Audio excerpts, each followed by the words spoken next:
দেশের জনগণ জালিম সরকার হইছে রে পতন। কথা ঠিক না বে ঠিক? সেই পতনের চিত্র হলো, সেই পতনের চিত্র হলো জালিম নমরুদের মতন। কথা ঠিক আছে না নাই? জালিম সরকারের পতন হয়েছে কি হয় নাই? এই জালিম সরকার 17টি বছর ধরে সারা বাংলাদেশের মুসলমানদের উপরে অত্যাচার জুলুম নির্যাতন করে করে প্রত্যেকটি ঘরে ঘরে নির্যাতনের জালিম জুলুম অত্যাচার করে করে গোটা বাংলাদেশের মানুষকে রক্তাক্ত করে বাংলাদেশ থেকে পালিয়েছে। জালিমকে বাংলার জমিনে আর ঢুকতে দেওয়া হবে না, হবে না, হবে না। রাজি আছেন কারা কারা? দুহাত তুলে মহান আল্লাহকে দেখাই দেয়। লিল্লাহি তাকবীর। সেই পতনের চিত্র হলো জালিম নমরুদের মতন রে। দেশের জনগণ জালিম শাহির হইছে রে পতন। দিন দরদি ভাই বোনেরা সবাই দিয়ে সনমন। দিন দরদি ভাই বোনেরা সবাই দিয়ে সনমন। ইসলামেরই জন্য যারা, আল কোরআনের জন্য যারা, আল হাদিসের জন্য যারা, উলামায়ে কেরামের জন্য যারা সইছ ওরে নমরুদেরই নির্যাতন। দেশের জনগণ জালিম হইছে রে পতন রে। দেশের জনগণ জালিম হইছে রে পতন।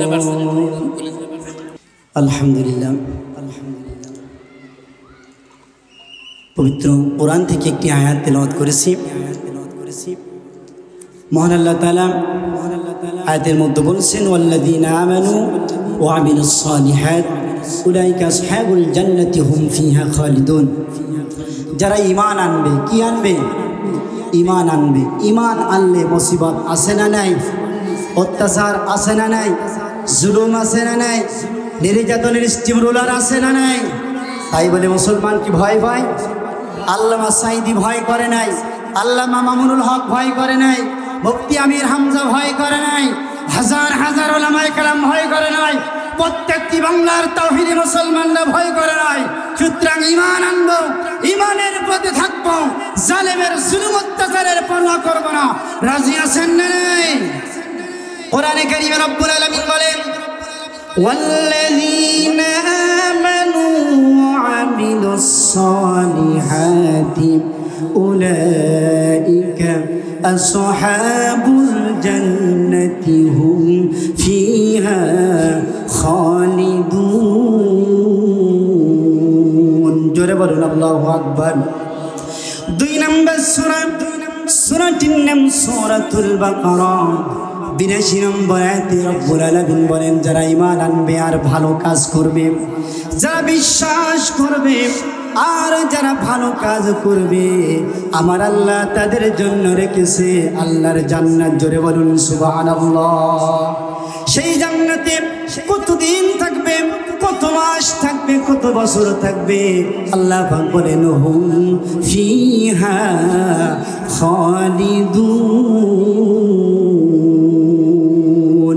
ওই জান্নাতে ঈমানদারেরা, ভালো কাজের আঞ্জামকারীরা জান্নাতে চিরকাল থাকবে। জোরে বলি সুবহানাল্লাহ। মাহফিল দেয়া ভালো না খারাপ? মসজিদ বানানো ভালো না খারাপ? মাদ্রাসা তৈরি করা ভালো না খারাপ? মাদ্রাসার তালেবে ইলম ছাত্রদেরকে খেদমত করা, যত্ন করা, লজিং দেয়া, বোর্ডিংয়ে খানা খাওয়ানো ভালো না খারাপ? মনে রাখবে মুসলমান, যেই মাদ্রাসা পার্শ্ববর্তী আছে, এই মাদ্রাসা সহ মাদ্রাসার এই কারখানা থেকে এক একটি হাফেজ তৈরি হয়, আলেম তৈরি হয়।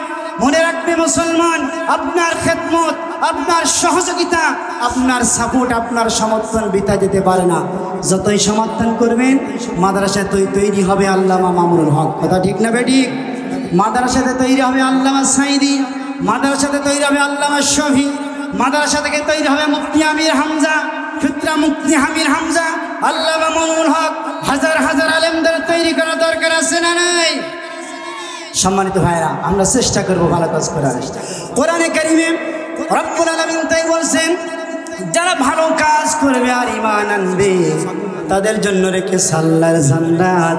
পক্ষান্তরে যারা অন্যায় করবে, অত্যাচার করবে, পাপ করবে, গুনাহ করবে তাদের জন্য রয়েছে আল্লাহর জাহান্নাম। কোরআনে কারিমে রব্বুল আলামিন বলেন, ومن يقتل مؤمنا متعمدا فجزاؤه جهنم خالدا فيها وغضب الله عليه ولعنه وأعد له عذابا عظيما। জোরে বলুন আল্লাহু আকবার। পক্ষান্তরে যারা অন্যায় করবে, অপরাধ করবে, জুলুম করবে, নির্যাতন করবে, যারা পাপ করবে, গুনাহ করবে, আমার আল্লাহ পাক এখানে একটি পাপের কথা উল্লেখ করলেন। সেই পাপটি হলো মুমিন, মুসলমান, ঈমানদারকে হত্যা করা। সম্মানিত ভাইরা, যারা হত্যা করবে, হত্যাতে অপরাধের কোলা বললেন যে কোনো ব্যক্তি কোনো মুমিনকে যদি হত্যা করে তাহলে এই অপরাধের শাস্তি হলো আল্লাহর জাহান্নাম। সম্মানিত ভাইরা, তাহলে যারা অপরাধ করবে, যারা অন্যায় করবে, যারা পাপ করবে তাদের বাসস্থান হলো আল্লাহর জাহান্নাম। তাদের স্থান কোথায়? জাহান্নাম। আর যারা ভালো কাজ করবে তাদের স্থান জান্নাত। এখন সমাজের মানুষ শুধু কি ভালো কাজ করে, খারাপ কাজও করে? খারাপ কাজও করে, ভালো কাজও করে। আবার খারাপ কাজ করে যারা তাদেরকে সাপোর্ট করে, সমর্থন করে। এমন মানুষ সমাজে আছে না নাই? সম্মানিত মুসলমান ভাইরা, সেজন্য মহান রব্বুল আলামিন সূরা নিসার 93 নম্বর আয়াত আল্লাহ স্পষ্ট করে বললেন, যে সমস্ত মানুষেরা কোনো মুমিন, মুসলিম, ঈমানদারদেরকে হত্যা করে আল্লাহ পাক বলছেন তাদের বাসস্থান হলো আল্লাহর জাহান্নাম। এরপর আল্লাহ পাক বলছেন, ওয়াকাদিবাল্লাহু আলাইহি ওয়া লা'নাহু, শুধু তাদের বাসস্থান জাহান্নাম নয়, আমার আল্লাহ তাদেরকে অভিশাপ দেয়। আল্লাহর লানত তাদের প্রতি, আল্লাহর অভিশাপ তাদের প্রতি। ওয়ালাহুম আযাবুন আযীম ওয়া'আদ্দা লাহুম আযাবান নাযীমা। আল্লাহ পাক বলছেন ওই জাহান্নামের মধ্যে আল্লাহ তাদের জন্য কঠিন শাস্তির ব্যবস্থা করে রেখেছেন। সম্মানিত মুসলমান ভাইরা, তাহলে ভালো কাজ করলে পাবে আল্লাহর জান্নাত, অন্যায় কাজ করলে পাবে আল্লাহর জাহান্নাম। জান্নাতে যেতে হলে আল্লাহর রহমত, আল্লাহর দয়া লাগবে। আর জান্নাত থেকে কেউ যদি জাহান্নামে তার নসিব তকদীর হয়ে যায়, ওই জাহান্নাম থেকে কি বাঁচা যাবে নাকি? কেউ আমাদেরকে বাঁচাতে পারবে নাকি? সুতরাং সেই দিন কিন্তু আল্লাহর জাহান্নামে যাওয়া লাগবে অপরাধ করার কারণে। এখন কোন মানুষ অপরাধ করে, আর একজন মানুষ অপরাধ করে না, কিন্তু অপরাধ যারা করে তাদেরকে সাপোর্ট করে। মহান রব্বুল আলামিন বললেন, فأنجيناه وأهله إلا امرأته كانت من الغابرين। হযরতে লূত আলাইহিস সালাম এবং তার পরিবার পরিজনদেরকে মহান আল্লাহ তাআলা আল্লাহর আযাব, আল্লাহর গজব থেকে আল্লাহ হেফাজত করেছিলেন। শুধুমাত্র হযরতে লূত আলাইহিস সালামের স্ত্রী ব্যতীত। একজন নবীর স্ত্রী হওয়ার পরেও আল্লাহর আযাব, আল্লাহর ধরা, আল্লাহর পকড়া থেকে কিন্তু রেহাই পায় নাই। আল্লাহর নবীর ঘরে বসবাস করে সংসার করে আল্লাহর আযাব থেকে কিন্তু রেহাই পায় নাই। কারণটা কি? কারণটা হলো ওই হযরতে লূত আলাইহিস সালামের স্ত্রী অন্যায় করতো না, কিন্তু যারা অন্যায় করত, দুশ্চরিত্র যারা ছিল তাদেরকে সাপোর্ট করত, সমর্থন করত। সমর্থন করার কারণে আল্লাহর পয়গম্বরের স্ত্রী হওয়ার পরেও আল্লাহর পাকড়া, আল্লাহর ধরা থেকে রেহাই পায় না। সুতরাং অনেক মানুষ মনে করে আমি তো ভালো, আমি তো আর অপরাধ করি না, কিন্তু যারা অপরাধ করে অপরাধী অপরাধী দলভক্ত দলকে সাপোর্ট সমর্থন করে, আছে না নাই? যারা অপরাধ করে অপরাধী অপরাধী নেতা নেত্রীদেরকে সাপোর্ট করে সমর্থন করে, নিজেকে ভালো মনে করলে হবে না। অন্যায়কারীকে সাপোর্ট করলে সমর্থন করলো আল্লাহর ধারা থেকে কিন্তু রেহাই পাওয়া যাবে না। সুতরাং অপরাধও করা যাবে না, অপরাধীদেরকে সাপোর্টও করা যাবে না। সম্মানিত হাজিরিন, কোরআনে কারিমে রব্বুল আলামিন সুন্দর করে বর্ণনা দিলেন। তাহলে ভালো কাজ করলে যাবে আল্লাহর জান্নাতে, খারাপ কাজ করলে যাবে আল্লাহর জাহান্নামে। সুতরাং খারাপ কাজ করার কারণে যদি জাহান্নামে যাই, সেই দিন জাহান্নাম থেকে কেউ আমাকে রেহাই করতে পারবে না।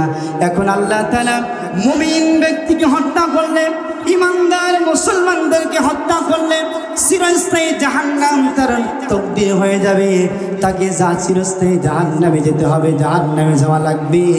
আমার প্রিয় মুসলমান ভাইরা, সুতরাং মুমিন হত্যা হয় বাংলাদেশে এমন নজির আছে না নাই? আস্তে করে কোন কেন জোরে কোন আছে না নাই? সুতরাং কোনো মুমিনকে হত্যা করলে কোরআন বলছে, স্পষ্ট ভাষায় বলছে, আল্লাহর কোরআন তার স্থান, তার বাসস্থান হবে আল্লাহর জাহান্নাম।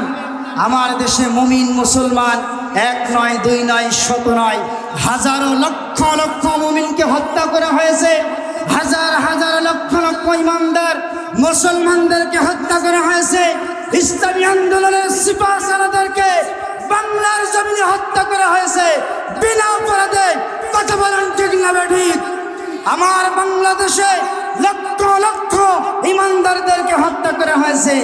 সম্প্রতি কয়েকদিন পূর্বে বাংলাদেশের প্রখ্যাত মুফাসসির, বিশ্বনন্দিত আলমগীর শহীদ আল্লামা দেলওয়ার হোসেন সাঈদী রাহিমাহুল্লাহকে বাংলার জালেম সরকার বাংলার জমিনে মুমিন মুসলমান আল্লামা সাঈদীকে হত্যা করেছে। কথা বলেন ঠিক না ঠিক? সম্মানিত ভাইরা, হাজার হাজার ইমানদার মুসলমানদেরকে বাড়িতে থাকতে দেই নাই। আমি তো সামান্য ছোট মানুষ, আল্লাহর ধম গোলাম। আমিও বাংলাদেশে ছিলাম না। এই তো এই চলতি মাসের 7 তারিখে বাংলাদেশে ঢুকলাম মালয়েশিয়া থেকে। মালয়েশিয়াতে আল্লাহ পাকের অশেষ মেহেরবানিতে মাওলানা আব্দুল্লাহ আল আমিন, এরপরে কবির বিন সামাদ ভাই সহ অনেক আলেমদের সাথে আল্লাহ তাআলা আমাদেরকে খেদমত করাইছেন, আমাদেরকে কথা বলার সুযোগ করাই দিয়েছেন। কিন্তু বাড়িতে থাকার সৌভাগ্য ছিল না। যাই হোক, আল্লাহর মেহেরবানিতে আসলাম, একটু কথা বললাম। তো খাস করে বিশেষ করে আমরা যে সমস্ত অপরাধ যারা করেন, অপরাধী নেতাদেরকে যারা সাপোর্ট করি, সমর্থন করি, একটু বিবেক দিয়ে ভাববেন। আল্লাহ তাদেরকে যখন ধরবেন, আমাদেরকে কিন্তু ধরবেন, আমাদেরকে ছাড় দিবেন না। কোরআনে কারিমে সূরা লাহাব আছে না নাই? এই সূরা লাহাব যখন নাজিল হয়, আবু লাহাব এবং আবু লাহাবের স্ত্রী দুইজনের বিরুদ্ধে। আবু লাহাবের অপরাধ ছিল কি? অপরাধ ছিল রাসূল কারীম সাল্লাল্লাহু আলাইহি সাল্লামকে বলেছিল, হে রাসূল, হে মুহাম্মদ, তুই ধ্বংস হ। কথা ঠিক আছে না নাই? অর্থাৎ ইসলামের বিরোধিতা করেছে, আল্লাহ রসুলের বিরোধিতা করেছে। রসুলকে ধ্বংস হয়েছে না আবু লাহাব ধ্বংস হয়েছে? আবু লাহাব ধ্বংস হয়েছে। আবু লাহাবের ক্ষমতা চলে গেছে, সম্পদ ধ্বংস হয়েছে, সন্তানাদি ধ্বংস হয়েছে, ইসলামের কোনো ক্ষতি হয় নাই। কথা ঠিক আছে না নাই? সুতরাং বাংলাদেশের নব্য আবু লাহাব, আবু জেহেল, উতবা, শাইবা, মুগীরা, নব্য লেডি ফেরাউনরা সারা জীবন ইসলামের বিরোধিতা করেছে, ওলামা কেরামের বিরোধিতা করেছে। ওলামা কেরাম ধরে ধরে নির্যাতন, ইস্তিমরুলার করে করে কারখানা তৈরি করেছে, অভিশাপ দিয়েছে ইসলাম ধ্বংস করার জন্য, ওলামা কেরামদেরকে দেশ থেকে বিতাড়িত করার জন্য। আবু লাহাব যেমন ধ্বংসের অভিশাপ দিয়েছিল, আবু লাহাব ধ্বংস হয়েছিল, আল্লাহ রসুল ধ্বংস হয় নাই, ইসলামের কোনো ক্ষতি হয় নাই। তদ্রূপ ভাবে বাংলার নব্য আবু লাহাবরা অভিশাপ দিয়েছে, ধ্বংস করতে চেয়েছিল মুসলমানদেরকে, ইসলাম নির্মূল করতে চেয়েছিল। আবু লাহাবরা ধ্বংস হয়েছে, ইসলামের কোনো ক্ষতি হয় নাই। কথা ঠিক আছে না নাই? নব্য আবু লাহাবদের ক্ষমতার মস্তক তছনছ হয়ে গেছে, নব্য আবু লাহাবদের ক্ষমতা খুব চলে গেছে, সম্পদ নষ্ট হয়েছে, সন্তানাদি নষ্ট হয়েছে, ইসলামের কোনো ক্ষতি হয় নাই। সুতরাং সেখান থেকে শিক্ষা নেওয়ার দরকার। এখনো দেখছি জালিম পালানোর পরেও অনেক মঞ্চে আবার হিংস্র কিছু বাহিনীরা বাধা প্রদান করতেছে, আছে না নাই? সম্মানিত ভাইরা, নব্য টাটকা লেডি ফেরাউনের এই অবস্থা দেখার পরেও এখনো পর্যন্ত যারা শিক্ষা নেবেন না, মনে রাখবেন বর্তমান বাংলাদেশের আবুল আহাবরা ক্ষমতার মসনদ তসনদ হওয়ার পরেও লক্ষ্য করে দেখেন তাদের সন্তানও তাদের পাশে দাঁড়াচ্ছে না। কথা ঠিক আছে না নাই? সুতরাং এখনো যারা কোরআনের বিরোধিতা করবেন, ইসলামের বিরোধিতা করবেন, ওলামায়ে কেরামের বিরোধিতা করবেন, আপনারাও মনে রাখবেন বাংলার 17 বছর জালিমদের যে পরিণতি ঘটেছে আপনাদেরকেও সেই পরিণতি ঘটবে। তারা যেমন ধ্বংস হয়েছে আপনারাও ধ্বংস হবেন। তাদের যেমন ক্ষমতা তছনছ হয়েছে আপনাদেরও তছনছ হবে। তাদের সম্পদ যেমন ধ্বংস হয়েছে আপনাদেরকেও ধ্বংস হবে। তাদের সন্তান যেমন কাজে আসতেছে না আপনাদের সন্তানও কোনো কাজে আসবে না। সুতরাং শিক্ষা নেওয়ার দরকার। কোরআনের বিরোধিতা করে নিজেদেরকে ধ্বংসের দিকে ঠেলে দেওয়া যাবে না। কথা ঠিক আছে না নাই? সম্মানিত হাজিরিন, সুতরাং আমরা কোনোভাবেই খারাপ কাজ তো করবই না, খারাপ কাজের আঞ্জামও দেব না। খারাপ কাজ যারা করে তাদেরকে সমর্থন সাপোর্ট করা যাবে না। আমার প্রিয় মুসলমান ভাইরা, সূরা লাহাব নাজিল হওয়ার সঙ্গে সঙ্গে আবুল আহাব আর আবুল আহাবের স্ত্রী দুইজন অত্যন্ত ক্ষেপে গেল, রেগে গেল, অগ্নিশর্মা হয়ে গেল। দ্রুত গতিতে খানায় কাবারের নিকটবর্তী চলে গেল। নবী করিম সাল্লাল্লাহু আলাইহি ওয়াসাল্লামকে প্রহার করার জন্য, অত্যাচার করার জন্য, নির্যাতন করার জন্য, প্রহার করার জন্য চলে গেল। আবুল আহাবের স্ত্রী উম্মে জামিলা লক্ষ্য করে দেখে খানায় কাবারের নিকটবর্তী যাওয়ার পরে আল্লাহ রাসূলের সাহাবী হযরত সাইয়েদনা আবু বকর সিদ্দিক রাদিয়াল্লাহু তাআলা আনহু খানায় কাবার ভিতরে বসে আছে, কিন্তু আল্লাহর নবী বিশ্ব নবীকে খানায় কাবার ভিতরে দেখা যায় না। জোরে বলুন সুবহানাল্লাহ।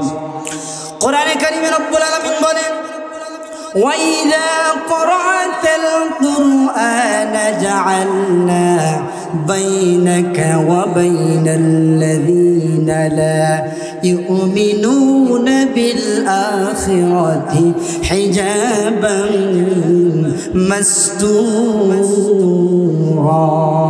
জোরে বলুন আল্লাহু আকবার।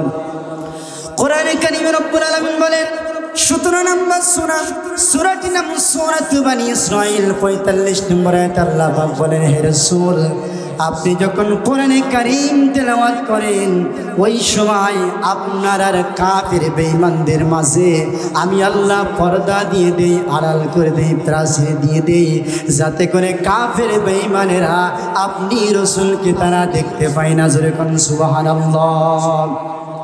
সাইয়েদনা হযরত আবু বকরকে খানায় কাবার ভিতরে দেখা যায়। আবুল আহাবের স্ত্রী উম্মে জামিলা তাদের বিরুদ্ধে সূরা লাহাব নাযিল হওয়ার কারণে রেগে গিয়ে ক্ষেপে গিয়ে অগ্নিশর্মা হয়ে রাসূলকে মারার জন্য খানায় কাবার নিকটে চলে গেছে, কিন্তু আবু বকরকে দেখতে পায়, আল্লাহ নবীকে দেখতে পায় না। হযরত আবু বকর খানায় কাবার ভিতরে অবস্থান করছেন। উম্মে জামিলা আবু লাহাবের স্ত্রী হযরত আবু বকরকে ডেকে বলছেন, আবু বকর রে, ওরে আবু বকর, তোমার বন্ধু মুহাম্মাদের ভাগ্যটা বড় ভালো, আজকে তোমাকে পাইলাম, কিন্তু খানায় কাবারের ভিতরে যদি তোমার বন্ধু মুহাম্মদকে পাইতাম এমন পিটান পিটাতাম মাজা সোজা করে দাঁড়াতে পারতো না। জোরে কান্না নাউজুবিল্লাহ। বাংলাদেশের জালিমরা আলেমদেরকে কম বলা বলে নাই, এমনও পর্যন্ত বলেছে এমন পিটান পিটাবো, এমন ধরা ধরবো, এমন মামলা দেব, জীবনভর জেল খাটবা, বাড়ি স্ত্রীর মুখ আর দেখতে পাবে না। কথা ঠিক কিনা? বাংলার জালিমরা বলেছিল। সুতরাং আজকে তারা পালাচ্ছে, আমরা বাংলার জমিন আছি না নাই? আমরা থাকবো কারণ এই দেশকে আমরা ভালোবাসি। সম্মানিত হাজিরিন, নবী করিম সাল্লাল্লাহু আলাইহি ওয়াসাল্লামের সাহাবী হযরত আবু বকর যে বলছেন যে তোমার বন্ধু মুহাম্মদকে যদি পাইতাম অত্যন্ত প্রহার করতাম, পিটাতাম। সাইয়েদনা হযরত আবু বকর চিন্তা করছেন, আমার পাশে বসে আছে আল্লাহ রাসূল, অথচ আমাকে দেখতে পাই কিন্তু আমার রাসূলকে দেখতে পায় না। আল্লাহ রাসূলকে হযরত সাইয়েদনা আবু বকর বলেছিলেন, ইয়া রাসূলুল্লাহ, ইয়া হাবিবাল্লাহ, আমরা তো পাশাপাশি দুইজন বসে আছি, কিন্তু আমাকে দেখতে পাই, আপনাকে দেখতে পাই না, কারণটা কি? নবী করিম সাল্লাল্লাহু আলাইহি ওয়াসাল্লাম হযরত আবু বকরকে বলেছেন, আবু বকর, সূরা বনী ইসরাঈলের 45 নম্বর আয়াত আল্লাহ কি বলছেন, যে আমি যখন কোরআন তেলাওয়াত করি, আমি যখন কোরআন পড়ি, ওই সময় মহান আল্লাহ তাআলা মাঝখানে পর্দা দিয়ে দেয়। এই পর্দা তখন ফেরেশতাদের পর্দা, ফেরেশতাদের আড়াল। এই সময় কাফের বেঈমানরা আমাকে দেখতে পাবে না। সুতরাং এটা আল্লাহ তাআলার সাহায্য, আল্লাহ তাআলার সহযোগিতা। সুতরাং কোরআনের সহযোগিতা, কোরআনের মুজিজা, কোরআনের মধু, কোরআনের জাদু এখন আছে। আমরা কোরআনের সাথে রেখে থাকবো, কোরআন পড়বো, কোরআন নিয়ে বাঁচবো। মহান রব্বুল আলামিন আমাদের সবাইকে কোরআন মোতাবেক জীবন গড়ার তৌফিক দান করুন। আল্লাহুম্মা আমিন। হাযা মা ইনদি ওয়াল ইলমু ইনদাল্লাহ, আলাইহি তাওয়াক্কালতু ওয়া ইলাইহি উনীব। আসসালামু আলাইকুম ওয়া রাহমাতুল্লাহি ওয়া বারাকাতুহু।